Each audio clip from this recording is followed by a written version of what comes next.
it's always opposite for men and women. Men need sex to commit. He will start from sex, and woman needs commitment before she enters into sex, right? So there is this conflict always, because the man has a very active muladhara. Their physical energy is, emanating outside whenever there is a man, and he is okay. He is not like a suppressed man, or his sexuality is open.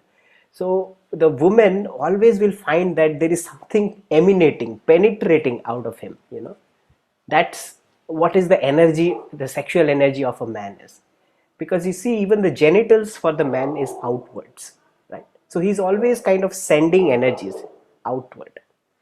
But with the woman, sometimes if the women have sexual blocks and she has some kind of wounds with sexuality, the woman doesn't like these kind of men, because she doesn't feels sexuality to be like some sacred thing. She is always shying away from it. She wants to, because she has wounds, right? She doesn't prefer, because she doesn't feel safe, right? So the women need to face, have to have a sense of safety, and she has to confront her beliefs also about men. If she always have heard men are bastards, and men always they are sexual, and no, she needs to work on her beliefs, right? And if she is okay, if she doesn't have any sexual conditioning, and she is she is accepting the masculine sexual energy, so, and she trusts. So a man, like a aware man who has owned his sexuality, he can be erect, but at the same time he can make the woman feel safe, respected, loved, right? So he doesn't have to be like aggressive and a go-getter, that kind of attitude, but he can be fully sexually aroused and make a woman feel safe, respected at the same time. And if the man and the woman, they trust each other, the woman will start opening, because for the woman, the vagina has many gates. Many gates are there, it's mysterious.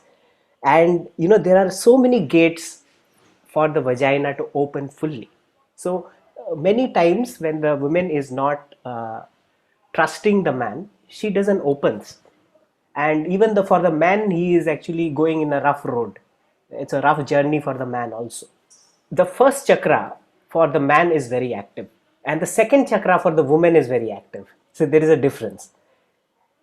What happens is, when the man is opening the first chakra, when the man is penetrating the woman, because he's physical, he wants to feel the physicality of things first.